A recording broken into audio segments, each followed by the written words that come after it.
तू सच्चा, तेरा नाम सच्चा, एक तू सच्चा, तेरा नाम सच्चा, एक तू सच्चा, तेरा नाम सच्चा, एक तू सच्चा, तेरा नाम सच्चा। कोई नहीं तेरे जैसा तेरे सिवा, एक तू सच्चा, तेरा नाम सच्चा। सब जगह तेरी रोशनी का दरिया, एक तू सच्चा, तेरा नाम सच्चा।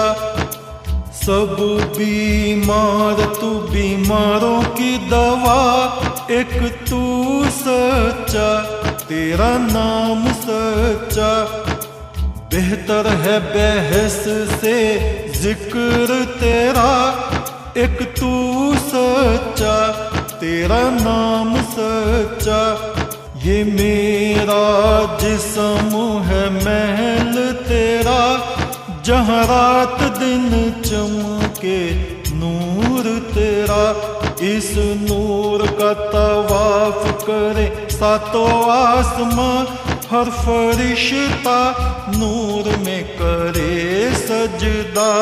एक तू सच्चा, तेरा नाम सच्चा, एक तू सच्चा, तेरा नाम सच्चा।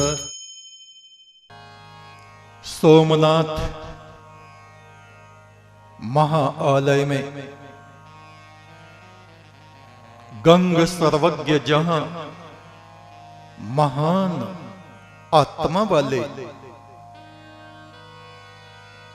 ईश्वर भक्त थे, सच्चे पुरुष थे, वहीं ब्रह्म राक्षस जैसा रुद्र भद्र वहां रहता था, जो तंत्र के नाम पर दुराचार अनाचार व्यभिचार करता था। उसी ने पत्र लिखकर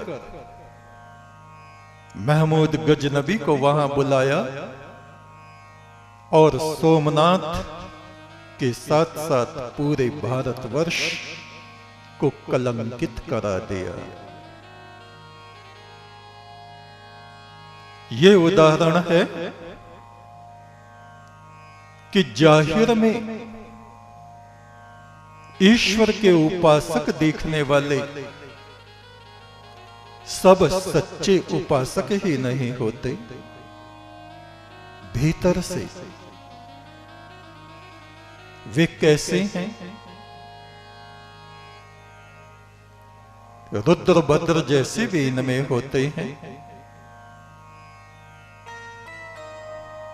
महान संतों की परंपरा में निकृष्ट आत्माएं भी होती हैं। देवताओं की पंक्ति में जैसे राहु छुप के बैठ गया चोरी से और अमृत पी लिया, लेकिन विष्णु के चक्र के द्वारा उसका सर काट दिया गया। दुष्टता का यही परिणाम हमारे जीवन में निकलता है। और बाहर से बुरे दिखाई देने वाले लोग भी कभी कभी ईश्वर की जब आज्ञा होती है तो वे भी अचानक से पवित्र आत्मा वाले बन जाते हैं। जैसे वाल्मीकि ऋषि थे, रत्नाकर उनका नाम था प्रारंभ में, और लूटपाट करते और अंत में वो ब्रह्म ऋषि बन गए। ऐसे ही वितत नाम के एक ऋषि हुए। अपने प्रारंभिक काल में वे बड़े दुराचारी, मदिरा पान करने वाले, वैश्याओं के यहां जाने वाले निकृष्ट आत्मा वाले पुरुष थे। एक दिन वो अपने हाथ पे गजरा लपेटे हुए शराब के नशे में धुत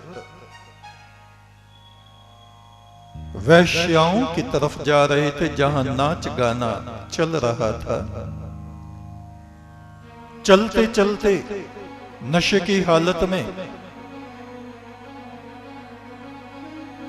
उनका पैर एक ग्रंथ के फटे हुए कागज के ऊपर पढ़ते पढ़ते बचा। उन्होंने पैर पीछे खींच लिया, झुक के वो कागज उठाया, देखा उस कागज में कुछ वेद मंत्र लिखे हुए थे।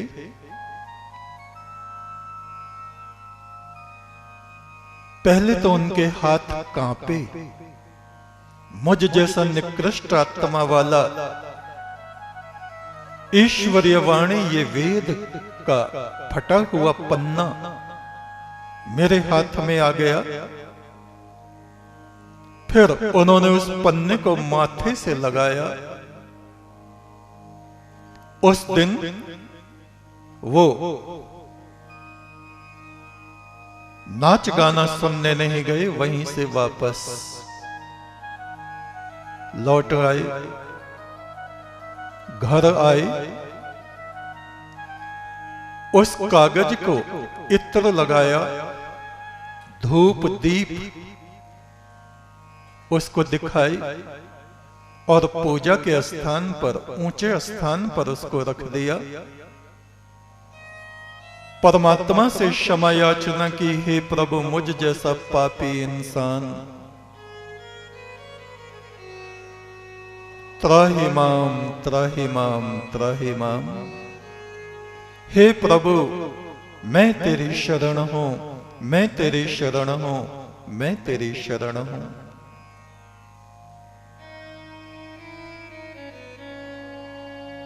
और इतना काम करके वो फिर से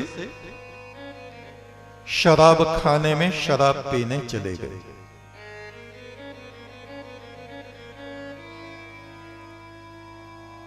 गांव के बाहर कोई ऋषि रहते थे। रात्रि में उनको सपना हुआ, ख्वाब दिखाई दिया। ए ऋषि, इस गांव में वितत नाम का एक बिगड़ा हुआ इंसान है, शराबी, कबाबी, वैश्यगामी। सुबह को तुम उसके पास जाना और उससे कहना कि परमात्मा ने उसको अपना मित्र बना लिया है। सुबह हुई, वो ऋषि पूजा पाठ करके गांव में पूछते पूछते गए कि भाई वितत का घर कौन सा है। लोग अचरज में थे, इस शराबी कबाबी का घर का पता एक ऋषि पूछ रहे हैं।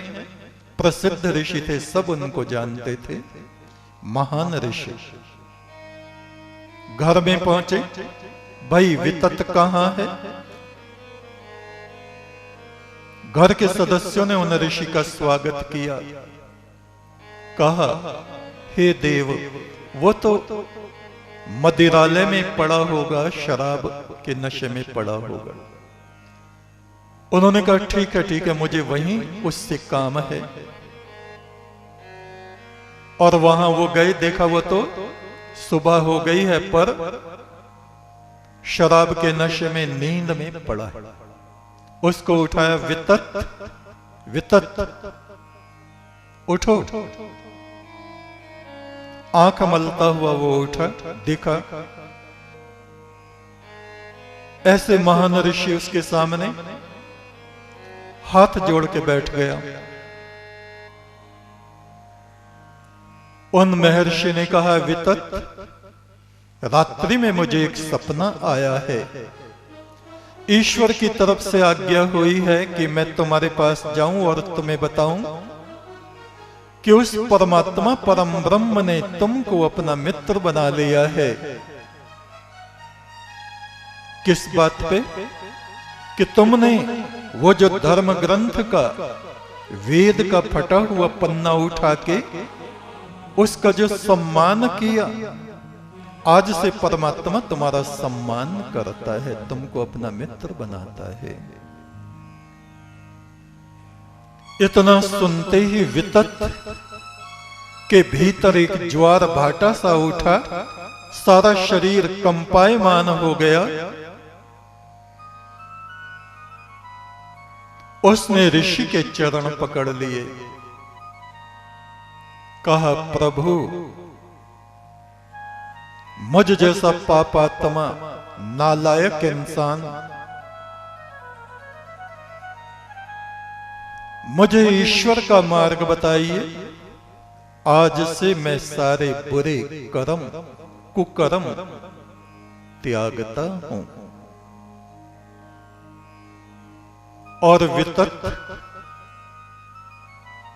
ऐसे ऋषि बने,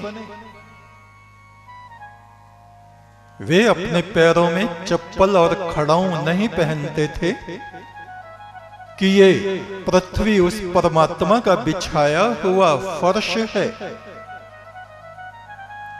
वो जो सम्राट है संसार का, उसके हाथ के बिछाए फर्श पर मैं जूता लेके नहीं चलूंगा।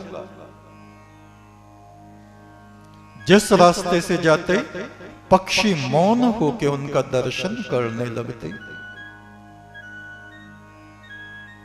पशु उस मार्ग में गोबर नहीं करते थे कि इधर से वितत ऋषि गुजरेंगे। तो ऐसा मनुष्य जीवन में होता है।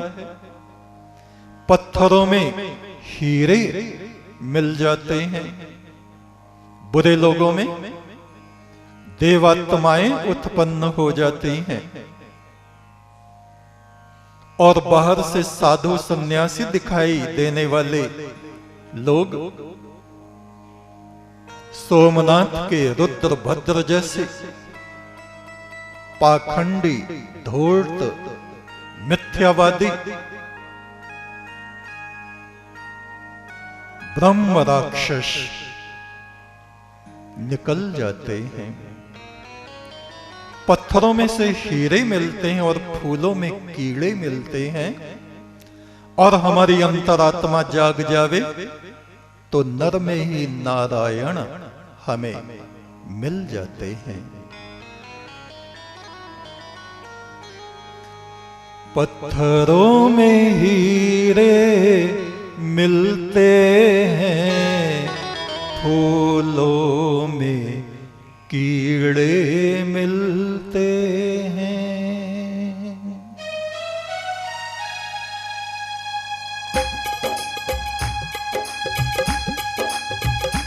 एक तो सच्चा तेरा नाम सच्चा हे पार ब्रह्म परमात्मा, हे ज्योति रूप परमात्मा।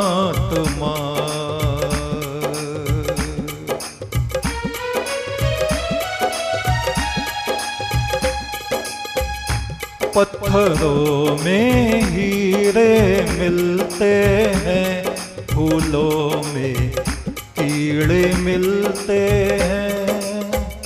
पत्थरों में हीरे मिलते हैं, फूलों में कीड़े मिलते हैं। पत्थरों में हीरे मिलते हैं, फूलों में कीड़े मिलते हैं।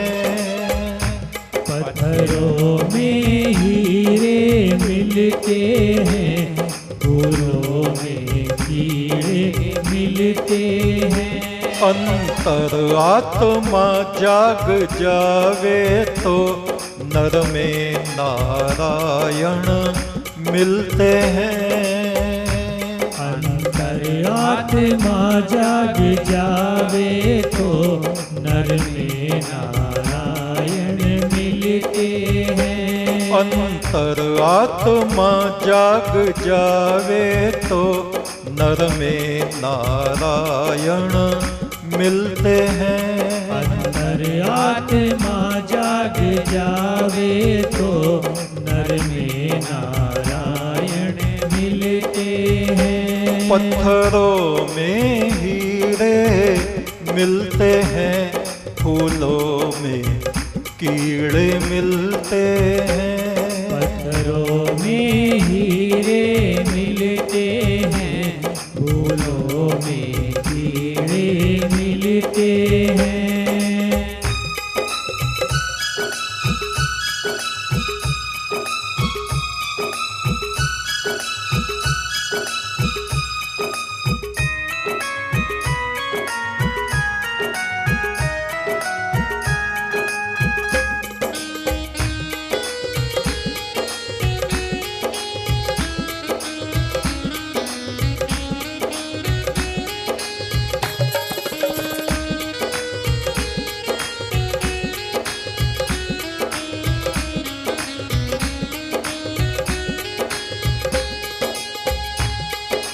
जब देखो इंसान की बुद्धि खराब रहती है। जब देखो इंसान की बुद्धि खराब रहती है। जब देखो इंसान की बुद्धि खराब रहती है। जब देखो इंसान की बुद्धि खराब रहती है।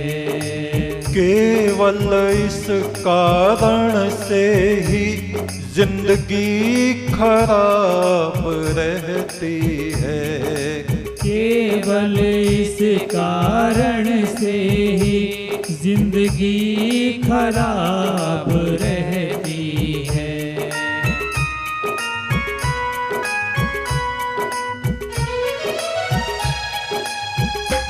पत्थरों में हीरे मिलते हैं, फूलों में कीड़े मिलते हैं।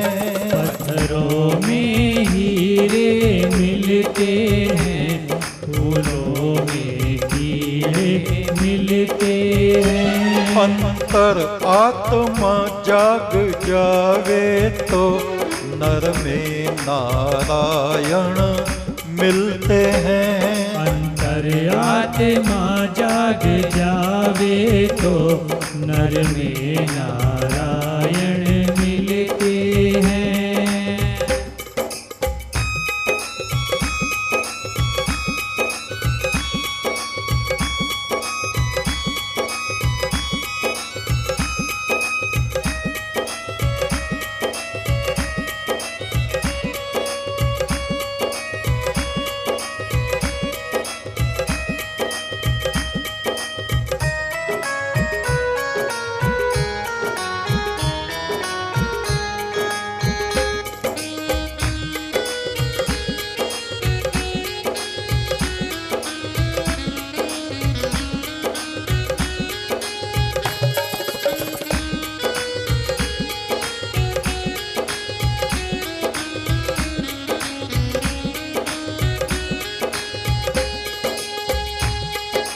जगत में डूबा मन सदा संकटों में डाले रहता है। जगत में मन डूबा सदा संकटों में डाले रहता है। जगत में डूबा मन सदा संकटों में डाले रहता है। हमारा मन